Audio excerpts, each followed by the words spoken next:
Railway ಸಚಿವಾಲಯ ಹಾಗೂ railway ಮಂಡಳಿ ವತಿಯಿಂದ ಅಮೃತ್ ಭಾರತ್ ರೈಲ್ವೆ ನಿಲ್ದಾಣ ಯೋಜನೆಯಡಿ ಪುನರಾಭಿವೃದ್ಧಿಗೊಂಡ ಕೊಪ್ಪಳದ ರೈಲು ನಿಲ್ದಾಣಕ್ಕೆ ಪ್ರಧಾನಮಂತ್ರಿ ನರೇಂದ್ರ ಮೋದಿ ಅವರು ಇಂದು ವಿಡಿಯೋ ಕಾನ್ಫರೆನ್ಸ್ ಮೂಲಕ ಚಾಲನೆ ನೀಡಿದರು. ಕೊಪ್ಪಳ ರೈಲು ನಿಲ್ದಾಣದಲ್ಲಿ ನಡೆದ ಸ್ಥಳೀಯ ಕಾರ್ಯಕ್ರಮದಲ್ಲಿ ಮುನಿರಾಬಾದ್ ಕಾಡಾ ಅಧ್ಯಕ್ಷರಾದ ಹಸೇನ ಸಾಬ್ ದೋಟಿಹಾಳ, ಪದ್ಮಶ್ರೀ ಪ್ರಶಸ್ತಿ ಪುರಸ್ಕೃತರಾದ ಭೀಮವ್ವ ಸಿಳ್ಳೆಕ್ಯಾತರ್, ರೈಲ್ವೆ ಇಲಾಖೆಯ ಹಿರಿಯ ಅಧಿಕಾರಿಗಳು ಸೇರಿದಂತೆ ಹಲವು ಗಣ್ಯರು ಉಪಸ್ಥಿತರಿದ್ದರು.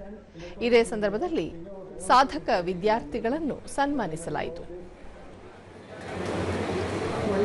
ಸೃಷ್ಟಿ ತಿಮ್ಮಣ್ಣ ಪೂಜಾ, ಸೆಕೆಂಡ್ ಇಯರ್.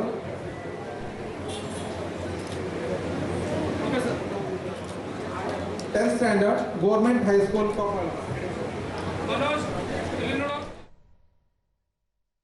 ಬಳಿಕ ವೇದಿಕೆ ಕಾರ್ಯಕ್ರಮದಲ್ಲಿ ಹಸೇನ ಸಾಬಾ ದೋಟಿಹಾಳ 75 ರೈಲು ನಿಲ್ದಾಣಗಳ ನವೀಕರಣ ಕಾರ್ಯವನ್ನು ಪೂರೈಸಿದ ಪ್ರಧಾನಿ ನರೇಂದ್ರ ಮೋದಿ ಅವರ ಕಾರ್ಯವನ್ನು ಶ್ಲಾಘಿಸಿದರು.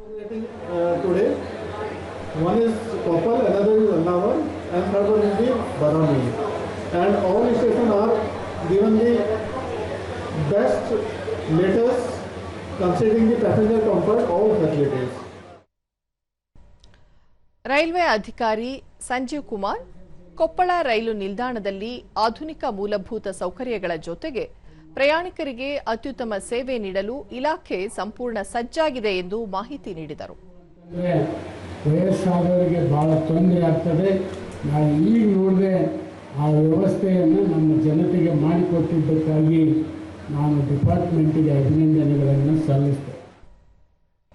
ದೂರದರ್ಶನದೊಂದಿಗೆ ಸ್ಥಳೀಯ ನಿವಾಸಿ ಗೀತಾ ಬಳ್ಳಾರಿ, ಸ್ವಾತಂತ್ರ್ಯದ ನಂತರ ಮೊದಲ ಬಾರಿಗೆ ಕೊಪ್ಪಳ ರೈಲು ನಿಲ್ದಾಣವನ್ನು ಇಷ್ಟು ದೊಡ್ಡ ಮಟ್ಟದಲ್ಲಿ ಅಭಿವೃದ್ಧಿಪಡಿಸಿರುವುದಕ್ಕೆ ಧನ್ಯವಾದ ತಿಳಿಸಿದರು. ರೈಲ್ವೆ ಸ್ಟೇಷನ್ ಅನ್ನು ಒದಗಿಸಿಕೊಟ್ಟಂತಹ ನಮ್ಮ ಭಾರತ ಸರ್ಕಾರಕ್ಕೆ, ಅದು ನಮ್ಮ ಹೆಮ್ಮೆ ಪ್ರಧಾನಿಯಾದಂತಹ ನರೇಂದ್ರ ಮೋದಿಜಿ ಅವರಿಗೆ, ಹಾಗೆ ವಿ ಸೋಮಣ್ಣ ಸರ್, ಹಾಗೆ ಅಶ್ವಿನ್ ವೈಷ್ಣವ್ ಸರ್ಗೂ ಕೂಡ ನಾನು ಧನ್ಯವಾದ ಹೇಳ್ತೇನೆ. ಸ್ಥಳೀಯರಾದ ಗವಿರಾಜ ಎಂ ಗೋರವರ, ವೃದ್ಧರಿಗೆ, ದಿವ್ಯಾಂಗರಿಗೆ ಅನುಕೂಲಕರವಾದ ಸ್ನೇಹಿ ಸೌಲಭ್ಯಗಳು ಹಾಗೂ ಸುಸಜ್ಜಿತ ವಿಶ್ರಾಂತಿ ಗೃಹಗಳನ್ನು ಕಲ್ಪಿಸಿರುವುದು ಶ್ಲಾಘನೀಯ ಎಂದರು. ಚಿಕ್ಕ ಮಕ್ಕಳಿಗಿರಬಹುದು, ಹೆಣ್ಮಕ್ಳಿಗಿರಬಹುದು, ಇವತ್ತು ಸುಸಜ್ಜಿತವಾದ ಒಂದು ವಾತಾವರಣ ನಿರ್ಮಾಣ ಮಾಡೋದ್ರ ಮೂಲಕ ಇವತ್ತು ಸುಖಕರವಾದ ಪ್ರಯಾಣ ಮಾಡಲಿಕ್ಕೆ ದಾರಿದೀಪವನ್ನು ಇವತ್ತು ನರೇಂದ್ರ ಮೋದಿಜಿಯವರು ಕಲ್ಪಿಸಿದ್ದಾರೆ.